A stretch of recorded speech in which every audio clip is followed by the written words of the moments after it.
Olá, estamos no nosso quadro Discipulando, com a leitura sistemática e seletiva das Escrituras Sagradas. Estamos lendo o livro de Mateus. Estamos no capítulo 6. Hoje vamos ler mais alguns versículos. Antes de ler, eu queria fazer aquele convite de sempre, né? Se você tem sido edificado pelos nossos vídeos, curta, comente e compartilhe. Capítulo 6, no verso 16, a palavra diz assim: quando jejuardes, não vos mostreis contristados como os hipócritas, porque desfiguram o rosto a fim de parecer aos homens que jejuam. Em verdade vos digo que eles já receberam a recompensa. Tu, porém, quando jejuares, unja a cabeça e lave o rosto, com o fim de não parecer aos homens que jejua, e sim ao teu Pai, que vê em secreto. E teu Pai, que vê em secreto, te recompensará. Jesus já tocou na misericórdia, como se esmolava ou se atendia, como se fazia assistência social. Ele já tocou na oração e agora ele vai para o terceiro ponto importantíssimo da vida devocional daqueles que o ouviam. Ele vai no jejum e ele diz: quando você jejuar, não o faça de maneira que todos saibam que você está fazendo.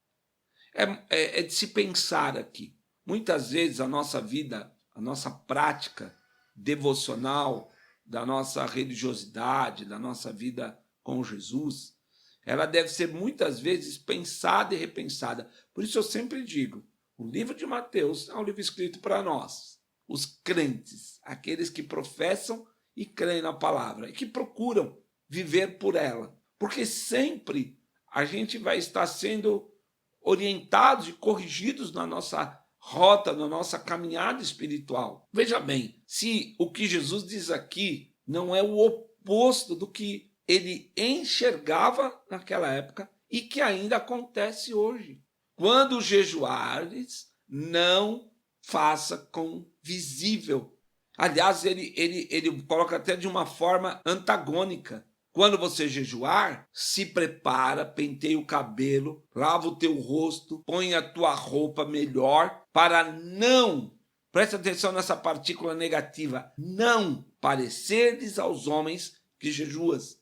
Que muitas vezes, talvez você já se deparou, talvez nós já fizemos isso, em meio a uma prática, né, o jejum, que é uma privação temporária, particular, a abstenção no seu modo visível, de se alimentar, para se dedicar à oração, para se dedicar à piedade, para se dedicar à consagração, se transformou numa moeda corrente de demonstração de espiritualidade. Então, os fariseus, escribas, os religiosos, todos aqueles que, talvez em obediência ao ensinamento dessas pessoas, jejuavam e demonstravam esse jejum por uma cara batida, por uma roupa especial por essas ocasiões, por uma falsa piedade.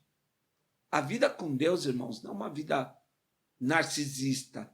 Não deve ser narcisista, cheia de plástica, cheia de poses, caras e coreografias. A vida com o Senhor deve ser uma vida pura, porque o Senhor não vê. Aliás, ele já havia dito isso a Samuel, lá em 1 Samuel, capítulo 7 e 8, quando escolhe a Davi, ele diz: Deus não vê como vê o homem.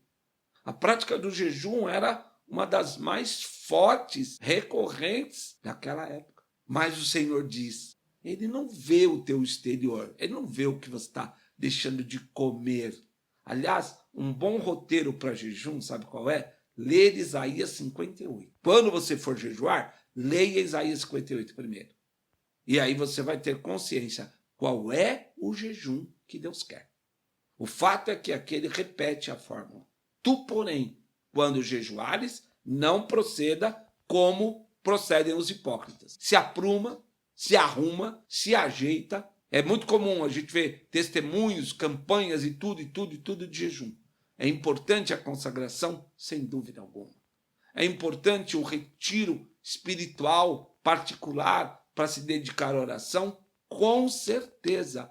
É importante que em períodos de calamidade a igreja se una em oração. Meu Deus do céu, é isso mesmo. Só que todo narcisismo, toda e qualquer forma de lucro espiritual, dividendos da fé em prol ou por causa do seu jejum, não faça, porque a Bíblia diz que você estaria contra. Quando você jejuar, se consagra, mas somente a Deus.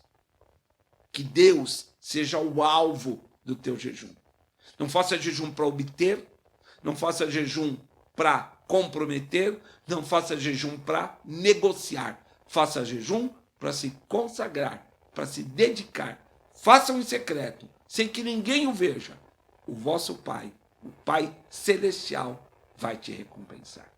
Que Deus te abençoe. Vamos ficando por aqui. Até a próxima, em nome de Jesus.